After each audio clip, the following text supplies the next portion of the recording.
মাননীয় প্রধান উপদেষ্টার আহ্বানে জাতীয় নেতৃবৃন্দের সঙ্গে দেশে বিরাজমান রাজনৈতিক পরিস্থিতির উপরে গুরুত্বপূর্ণ মত বিনিময় অনুষ্ঠিত হয়েছে।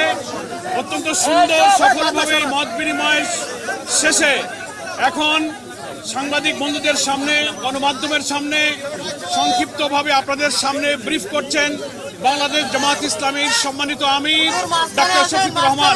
মেহরবানি করে আপনারা একটু নীরব থাকবেন, ব্রিফিংটা যাতে সুন্দর পরিবেশে হতে পারে। এখন সাংবাদিক বন্ধুদের সামনে আজকের মত বিনিময় সভার উপরে ব্রিফ করছেন বাংলাদেশ জামাত ইসলামীর সম্মানিত আমির ডাক্তার শফিকুর রহমান।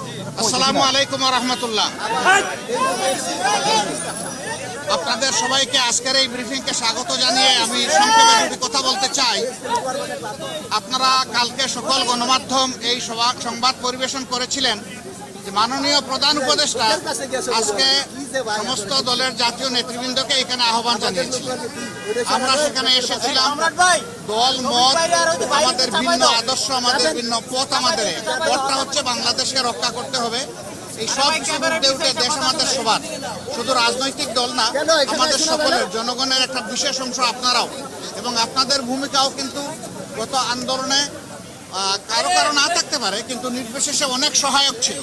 এই জন্য সেই ভূমিকার জন্য আমি আপনাদেরকে অভিনন্দন এবং ধন্যবাদ জানাচ্ছি। আগামীর বাংলাদেশ গঠনে পথে পথে আমরা বিভিন্ন অন্তরায় দেখতে পাচ্ছি, বিশেষ করে পার্শ্ববর্তী দেশ, তারা আমাদের প্রতিবেশী। আমরা তাদের সাথে সৎ প্রতিবেশী সুলভ সম্পর্ক চাই, কিন্তু সাম্প্রতিক কিছু ভূমিকা ছিল অত্যন্ত উস্কানিমূলক, অসহিষ্ণু, অগ্রহণযোগ্য। আপনারা এটা দেখেছেন। মিথ্যা তথ্যের উপর নির্ভর করে বাংলাদেশকে কলুষিত করার জন্য, এই সরকার এবং জনগণকে ব্যর্থ করার জন্য তারা দুনিয়ার বিভিন্ন জায়গায় অপপ্রয়াস চালাচ্ছেন এবং অপপ্রচার চালাচ্ছেন। আমরা এগুলার নিন্দা জানিয়েছি সকলে সম্মিলিতভাবে। আমরা একটা জায়গায় সবাই আমরা একমত হয়েছি যে আমাদের স্বাধীনতা সার্বভৌমত্বের ব্যাপারে কোনো ছাড় নয়। এখানে আমরা সিমেন্টেড থাকবো, যেমন অতীতে ছিলাম, যেমন সম্প্রতি 5 আগস্টে এই 24 সালে আমরা ছিলাম, এটাই আমাদের অব্যাহত থাকবে।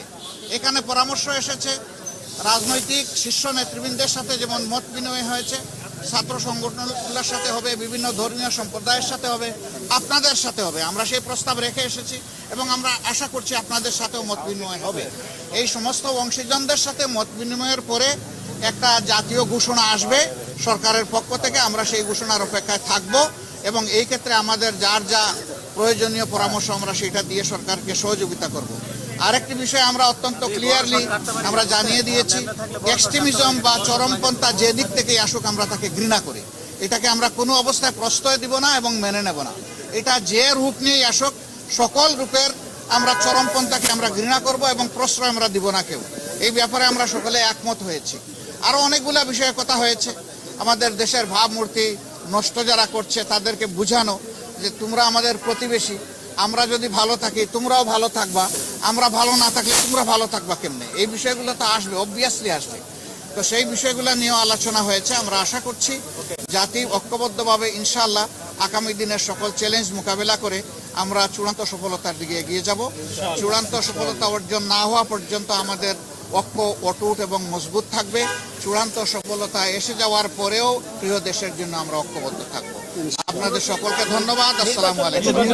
নির্বাচন নিয়ে ছোটখাটো কথা হলো, এটা নিয়ে কোনো কনসেনসাস হয় নাই বা ব্যাপকভাবে কোনো আলোচনা হয় না। থ্যাংক ইউ আপনাদের সকলকে। সবাইকে ধন্যবাদ। ভালো থাকুন সবাই। আরো দেখা হবে ইনশাআল্লাহ, আরো কথা হবে।